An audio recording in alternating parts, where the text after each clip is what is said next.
हाय friends, माझं नाव Tejas Dilip Rokajale. Physics with Tejas sir या चॅनल मध्ये आपलं स्वागत आहे. काल आपला पहिला युनिट झाला होता ज्याचं नाव होतं रोटेशनल डायनॅमिक. आता मी माहितीये का दुसरा युनिट स्टार्ट करणार नाही, मी डायरेक्ट माहितीये का पाचवा युनिट स्टार्ट करणार आहे ज्याचं नाव आहे ऑसिलेशन. आता असं का बरं करतोय मी, त्याचं कारण असं आहे, जे आपण माहितीये का रोटेशनल डायनॅमिक मध्ये शिकलो त्याचे काही कन्सेप्ट माहित आहे का आपल्याला रोटेशनल मोशन मध्ये कामात पडतात. म्हणून मग माहित आहे का मी पहिल्या युनिट नंतर डायरेक्ट पाचवा युनिट स्टार्ट करतो आहे. ठीक आहे, ज्याचं नाव काय आहे ऑसिलेशन. आता ऑसिलेशन म्हणजे काय होते हे नंतर पाहू आपण. त्याच्या पहिले माहित आहे का त्याच्यामधला जो पहिला टॉपिक आहे त्याचं नाव आहे पिरियडिक मोशन. पहिले माहिती आहे का पिरियडिक मोशन काय आहे समजून घ्या, नंतर तुमच्या ते ऑसिलेशन ऍज इट इज लक्षात येऊन जाईल. ठीक आहे, पिरियडिक मोशन म्हणजे कन्सिडर करा एक पेंड्युलम आहे. ठीक आहे, आता पेंड्युलम मध्ये काय होते माहिती आहे का, एखादा पार्टिकल आहे, तो पार्टिकल माहिती आहे का सतत काय होत राहतो, एखाद्या मीन पोझिशन भोवती फिरत राहतो. आले लक्षात, अशा पद्धतीने. तर याला काय म्हटलं जाते पेंड्युलम. म्हणजे कन्सिडर करा एक पेंड्युलमचं चित्र काढतो मी. ठीक आहे, असं काहीतरी पेंड्युलम असतो तो, आणि हा जो पार्टिकल आहे हा पार्टिकल एक्स्ट्रीम पोझिशन पासून तर एक्स्ट्रीम पोझिशन पर्यंत काय होत जातो, तो फिरत राहतो. ओके, अशा पद्धतीने. जर समजा पार्टिकल अशा पद्धतीने जर समजा फिरत असेल तर त्याला काय म्हटलं जाते, पिरियडिक मोशन असं म्हटलं जाते. मग डेफिनेशन कशी तयार करायची, डेफिनेशन अशी तयार होते की जर समजा एखादा पार्टिकल हा आपली जी मोशन आहे ती नेहमी नेहमी तीच मोशन परफॉर्म करत असेल किंवा नेहमी नेहमी एकच मोशन परफॉर्म करत असेल तर त्याला काय म्हटलं जाते, पिरियडिक मोशन असं म्हटलं जाते. येऊन राहिलं लक्षात. म्हणजे कन्सिडर करा हा पेंड्युलम, पेंड्युलम कन्सिडर केला तर तो पेंड्युलम कसा हालतो, नेहमी नेहमी काय करतो, तो तीच पोझिशन करतो, तीच मुवमेंट करतो. आलं लक्षात.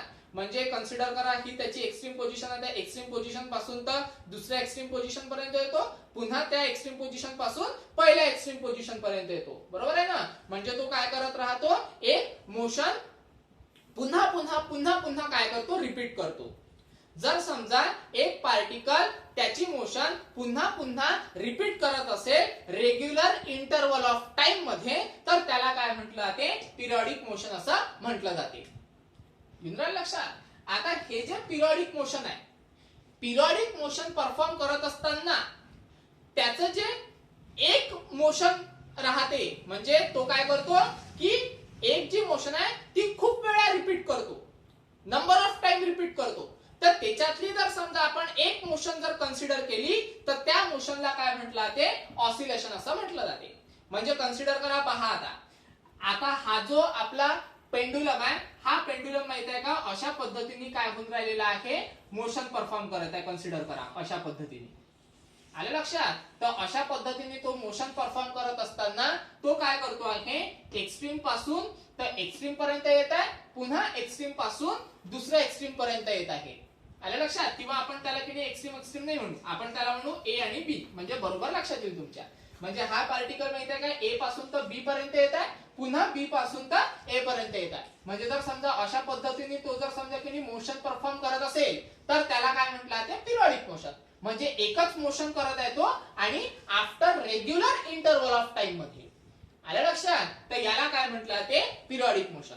पण पिरियडिक मोशन परफॉर्म करत असताना जर त्याच्यातली आपण एकच ऑसिलेशन कन्सिडर केलं, एकच मोशन कन्सिडर केली, म्हणजे ए पासून तर बी पर्यंत, पुन्हा बी पासून तर ए पर्यंत, ही पहिली मोशन. ओके, पुन्हा ए पासून तर बी पर्यंत आणि बी पासून तर ए पर्यंत दुसरी मोशन, पुन्हा ए पासून तर बी पर्यंत, बी पासून तर ए पर्यंत तिसरी मोशन.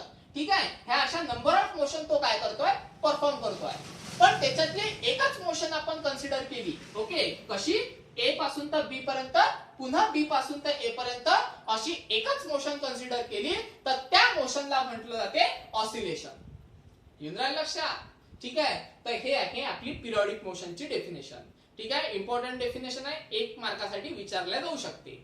ठीक आहे, आन्सर इन 1 सेंटेन्स मध्ये वगैरे विचारल्या जाऊ शकते. ठीक आहे, तर मग काय डेफिनेशन राहते, जर समजा एखादा पार्टिकल पुन्हा पुन्हा रिपीट मोशन करत असेल after regular interval of time तर त्याला काय म्हटलं जाते, पिरियॉडिक मोशन असं म्हटलं जाते. त्याच्यानंतर नेक्स्ट टॉपिक आहे. नेक्स्ट टॉपिक आहे आपला linear simple harmonic motion. Linear म्हणजे एका सरळ रेषेमध्ये. एका सरळ रेषेमध्ये म्हणजे इथे पण तो माहित आहे का पिरियॉडिक मोशनच परफॉर्म करतो. कशा पद्धतीने पहा, आपण इथे काय केलेलं आहे, एक स्प्रिंग अटॅच केलेला आहे. ओके, त्याला माहित आहे का एक आपण काय केलेली आहे, बॉडी अटॅच केलेली आहे. आता हा जो स्प्रिंग आहे, हा स्प्रिंग आपण किती रिजिड बॉडीला अटॅच केलेला आहे. ठीक आहे, मग आता आपण काय करणार आहे, ही जी बॉडी आहे ही बॉडी किती थोडासा एक्स एवढा डिस्प्लेसमेंटनी काय करणार, डिस्प्लेस करणार. ओके, म्हणजे त्याला मी काय करतो आहे, थोडासा काय करतो, फोर्स लावतो आणि त्याला थोडासा काय करतो, डिस्प्लेस करतो. आणि डिस्प्लेस केल्यानंतर माहित आहे का मी त्याला सोडून देतो. सोडल्यानंतर माहित आहे का स्प्रिंगच्या कारणामुळे ती जी बॉडी आहे ती बॉडी माहित आहे का अशा पद्धतीने काय होत राहील, ऑसिलेशन परफॉर्म करेल किंवा पिरियॉडिक मोशन परफॉर्म करेल.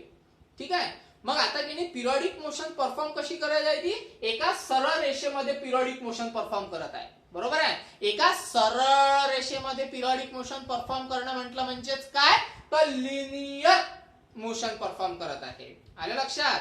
मग आता माहित आहे का ही ऑसिलेशन परफॉर्म करत आहे किंवा आपण त्याला म्हणतो पिरियॉडिक मोशन परफॉर्म करत आहे, म्हणजेच माहित आहे का ती काय परफॉर्म करत आहे, तर सिंपल हार्मोनिक मोशन परफॉर्म करत आहे. ठीक आहे, म्हणजे जर समजा एखादा पार्टिकल ऑसिलेशन परफॉर्म करत असेल तर त्याला आपण असं म्हणू शकतो की ती सिंपल हार्मोनिक मोशन परफॉर्म करत आहे. मग आता सिंपल हार्मोनिक मोशन ती एका सरळ रेषेमध्ये परफॉर्म करत आहे. ओके, म्हणून मग त्याला आपण काय म्हणतो, लिनियर सिंपल हार्मोनिक मोशन. येऊन राहिलं लक्षात. तर हे आहे आपलं लिनियर सिंपल हार्मोनिक मोशनची डेफिनेशन. पण याला माहित आहे का एक इक्वेशन मिळते. इक्वेशन पहा कसं. आता याच्यावर माहित आहे का मी काय करतो, फोर्स अप्लाय करतो. बरोबर आहे, फोर्स अप्लाय करून त्याचं माहित आहे का आपल्याला काय मिळत आहे रे, डिस्प्लेसमेंट मिळत आहे. बरोबर आहे, म्हणून माहित आहे का एक इक्वेशन मला मिळते की जी फोर्स आहे ओके हा डायरेक्टली प्रपोर्शनल असतो एक्स ला.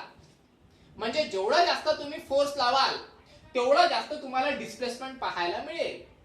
पण आता माहित आहे का जेव्हा मी त्याला माहित आहे का फोर्स लावून त्याचं माहित आहे का जे डिस्प्लेसमेंट करत आहे मी, मग डिस्प्लेसमेंट तिथेच थांबून जातो का तो पार्टिकल, नाही, त्याला ऑसिलेशन परफॉर्म करण्यासाठी पुन्हा माहित आहे का मेन पोझिशनला यावं लागते. ओके, ही जी पोझिशन राहील त्याची सुरुवातीची त्याला आपण मेन पोझिशन म्हणू. इथे पण माहित आहे का मेन पोझिशन राहते. ही जी सुरुवातीची पोझिशन आहे त्याला आपण काय म्हणतो, मेन पोझिशन. ओके, मग जर समजा हा जो पार्टिकल आहे मी माहित आहे का स्प्रिंगच्या माध्यमातून जर समजा त्याला मी ओढलं, ओके, ओढल्यानंतर जर समजा मी त्याला सोडलं तर तो माहित आहे का इथेच लटकून राहील का, नाही, त्याला स्प्रिंग अटॅच केलेला आहे त्याच्यामुळे तो पुन्हा माहित आहे का मेन पोझिशन कडे येईल. बरोबर आहे, म्हणजे माहित आहे का ज्या वेळेस पार्टिकल ऑसिलेशन परफॉर्म करत असताना त्याची जी डायरेक्शन असते ही direction towards the mean position असते, म्हणजे मेन पोझिशनच्या कडे असते. मग मेन पोझिशन कडे डायरेक्शन असते म्हणजे तो डायरेक्शन आपल्याला दाखवत आहे, म्हणून माहित आहे का एक्स मला काय घ्यावं लागेल, निगेटिव्ह घ्यावं लागेल. इंद्रायण लक्षात. म्हणजेच माहित आहे का आपल्याला इक्वेशन कसं मिळते, force is directly proportional to the minus x. म्हणजे जेवढा जास्त फोर्स लावाल तेवढा माहित आहे का आपल्याला डिस्प्लेसमेंट पाहायला मिळेल. मग आता याच्यावरून काय होते पहा, force as it is consider करा. डायरेक्टली प्रपोर्शनल टू च साइन आपण जर समजा की नाही एखाद्या इक्वल टू च्या साइनने जर रिप्लेस केलं तर तिथे माहित आहे का एक काय येतो, कॉन्स्टंट. आणि कॉन्स्टंट काय असतो आपला, तर के. ठीक आहे, आणि हा जो एक्स आहे हा ऍज इट इज राहणार. ठीक आहे, त्याच्यासोबत की नाही मायनस साइन पण काय मिळेल आपल्याला, ऍज इट इज मिळणार. आलं लक्षात. म्हणजे एक इक्वेशन तयार होते आपलं आणि ते इक्वेशन काय आहे, F is equal to minus K x. आलं लक्षात. तर के ला आपण काय म्हणतो, कॉन्स्टंट. म्हणजेच काय, तर प्रपोर्शनॅलिटी कॉन्स्टंट. इथपर्यंत आलं लक्षात. तर हे आहे आपलं इक्वेशन नंबर 1. त्याच्यानंतर आता याचाच माहित आहे का आपल्याला माहित आहे का ऍक्सेलरेशन पण काढता येते. कशा पद्धतीने पहा. आता न्यूटनचा सेकंड लॉ अप्लाय करा. न्यूटनचा सेकंड लॉ काय आहे रे, father is equal to ma. बरोबर आहे, म्हणजे father is equal to mass into acceleration. बरोबर. मग आता इथे की नाही ऍक्सेलरेशन काढायचं असेल तर काय करावं लागेल, एम ला मल्टिप्लाय ला इकडे गेल्यानंतर काय मिळतो, डिवायडेड ला. बरोबर, म्हणजेच काय मिळेल आपल्याला, फोर्स अपॉन एम, ठीक आहे, आणि इज इक्वल टू काय मिळेल आपल्याला ए. फोर्सची व्हॅल्यू आहे आपल्याकडे मायनस के एक्स, टाकून द्यायच्या. काय होते पहा मग. दिस एम्प्लाइज फोर्सच्या जागेवर टाकावं लागेल के एक्स, म्हणजे मायनस के एक्स अपॉन मध्ये एम इज इक्वल टू काय मिळणार आपल्याला ए. ठीक आहे, झालं. मग आता एक काम करा, मायनस के बाय एम च्या जागेवर एक नोटेशन टाकावं लागते आपल्याला, आणि ते नोटेशन असते ओमेगा स्क्वेअर. आलं लक्षात. म्हणजे के बाय एम ला म्हणू आपण minus as it is k by m ला लिहायचं ओमेगा स्क्वेअर, एक्स हा ऍज इट इज ठेवायचा इज इक्वल टू ए. लक्षात. म्हणजे माहित आहे का, आपल्याला लागेल तर रिझन देऊन द्यायचं. सिन्स काय म्हणायचं त्याला, की के बाय एम च्या जागेवर आम्ही काय ठेवलेलं आहे, तर ओमेगा स्क्वेअर ठेवलेला आहे. ठीक आहे. तर हे आहे लिनियर सिंपल हार्मोनिक मोशनचं कन्सेप्ट. त्याच्यानंतर आपल्याला पाहायचं आहे differential equation for simple harmonic motion. एकदम इझी डेरिवेशन आहे. ठीक आहे, 4 मार्कासाठी पेपरला विचारू शकतात. ओके, आणि इम्पॉर्टंट डेरिवेशन आहे. एकदम 3 ते 4 स्टेप मध्ये आन्सर येऊन जाते त्याचं. कशा पद्धतीने पहा. पहिले लिहून टाकतो मी. काय करायचं आपल्याला, डिफरन्शियल इक्वेशन पाहायचं आहे. ठीक आहे, differential equation of linear simple harmonic motion, याला शॉर्ट मध्ये असं पण लिहिलं जाते एसएचआय. ठीक आहे. आता माहिती आहे का, तुम्ही मॅथ्स मध्ये जर समजा तुमचं झालं असेल डेरिव्हेटिव्ह, डिफरन्शियल इक्वेशन वगैरे, डिफरन्शियल इक्वेशनचा युनिट झाला असेल तर तुमच्या ते लक्षात येईल. नाही आलं लक्षात तर मी सांगतोच आहे. पहा आता काय येते पहा. कन्सिडर करा, आपल्याकडे काय आहे, force is equal to minus K x. तर हे इक्वेशन कन्सिडर करून टाका. पहिले इक्वेशन नंबर 1 जे आहे ना ते करून टाका कंप्लीट. काय होते पहा, F is equal to minus K X. Consider करा इक्वेशन नंबर 1. दुसरं इक्वेशन कन्सिडर करा ओहम्स लॉचं, सॉरी न्यूटन्स सेकंड लॉचं. ओके, ते इक्वेशन कन्सिडर करा. F is equal to M into A, याला म्हणा इक्वेशन नंबर 2. आता बाकी हे सॉल्व करायचं नाही आपल्याला. इथून माहिती आहे का, दुसऱ्या मार्गाने सॉल्व करायचं आहे. कसं पहा, हाय फोर्स आहे, हाय फोर्स आहे, म्हणजे आपली लेफ्ट हँड साइड सारखी आहे. लेफ्ट हँड साइड सारखी असेल तर राईट हँड साइड पण काय राहील रे आपली, सारखीच राहणार आहे. No doubt. करा मग काय ते पहा. दिस एम्प्लाइज काय मिळेल आपल्याला, m a okay is equal to minus K x. बरोबर आहे. तर याला म्हणा इक्वेशन नंबर 3. याला राहू द्या तसंच. आता ए ला पकडा. ए म्हणजे काय आहे, लिनियर ऍक्सेलरेशन. आता लिनियर ऍक्सेलरेशनची डेफिनेशन काय होते रे, लिनियर ऍक्सेलरेशनची डेफिनेशन आपल्याला मिळते व्हेलॉसिटी अपॉन टाइम. बरोबर आहे ना. आपण माहिती आहे का, रोटेशनल डायनामिक जेव्हा चालू केला होता त्यावेळेस मी तुम्हाला बेसिक मध्ये सांगितलं होतं, लिनियर सिंपल सॉरी लिनियर ऍक्सेलरेशनची डेफिनेशन काय असते, change in velocity with respect to time, किंवा आपण त्याला असं म्हणू शकतो rate of change of velocity with respect to time, ज्याला आपण लिहत असताना कसं लिहितो, डी व्ही बाय dt. बरोबर आहे. तर चलो ठीक आहे, डी डी टी याला मी ऍज इट इज ठेवतो. v म्हणजे काय होते रे, व्हेलॉसिटी.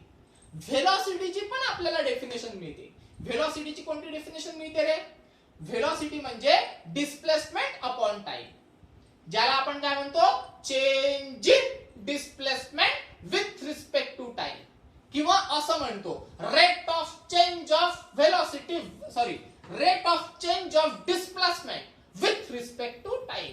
तर ही कोणाची डेफिनेशन आहे, व्हेलॉसिटीची. ओके, तर व्हेलॉसिटीची डेफिनेशन काय आहे, change in displacement with respect to time. मग डिस्प्लेसमेंट किती आपल्याकडे, x आहे. ओके, म्हणजे मग डेफिनेशन काय मिळेल आपल्याला, dx अपॉन dt, म्हणजे change in displacement with respect to time. येऊन राहिलं. मग आता होतेच काय रे बा, पहा आता d इंटू डी. ऍक्च्युअल मध्ये तो होते डी स्क्वेअर, पण त्याला वाचायचं डी स्क्वेअर नाही, त्याला डी स्क्वेअर वाचत नसतात, त्याला काय म्हणायचं, d2. Okay, d2. त्याच्यानंतर x अपॉन मध्ये dt इंटू dt स्क्वेअर.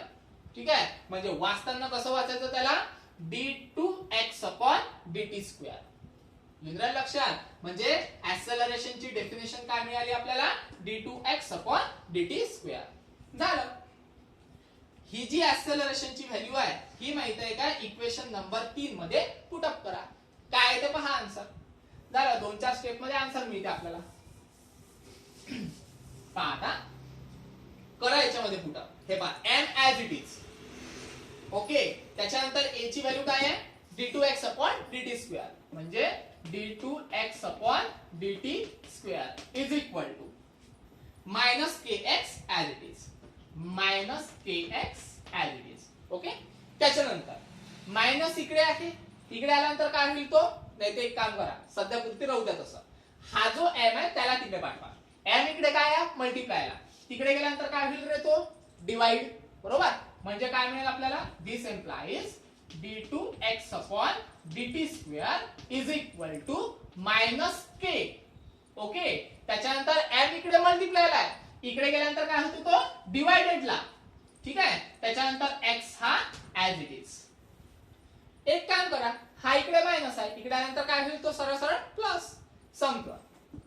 म्हणजे d2x/dt² प्लस k/m इंटू हा x इज इक्वल टू 0. का बरं? कारण ही पूर्ण मायनस टर्म होती, इकडे आल्यानंतर काय झाली? ती प्लस झाली.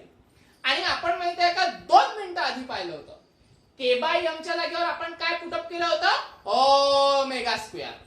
ठीक आहे. तर पुटअप करा. काय ते पहा बरं आन्सर. d2x/dt². त्याच्यानंतर प्लस k/m च्या जागेवर आपण पुट केलं होतं ω². म्हणजे इथे ठेवावं लागेल आपल्याला ω². त्याच्यानंतर x इज इक्वल टू 0. आलं लक्षात? तर this is our required differential equation. कोणासाठी? तर लिनियर सिंपल हार्मोनिक मोशन साठी. ठीक आहे. 4 मार्कासाठी येते पेपरला. आलं लक्षात? तर हे आहे डिफरन्शियल इक्वेशन. कशासाठी? लिनियर सिंपल हार्मोनिक मोशन साठी. आलं लक्षात? आज आपण इथे स्टॉप करणार आहे. काही अडचण असेल तर फोन किंवा मेसेजद्वारे तुम्ही मला विचारू शकता. ठीक आहे. आज स्टॉप करू. धन्यवाद.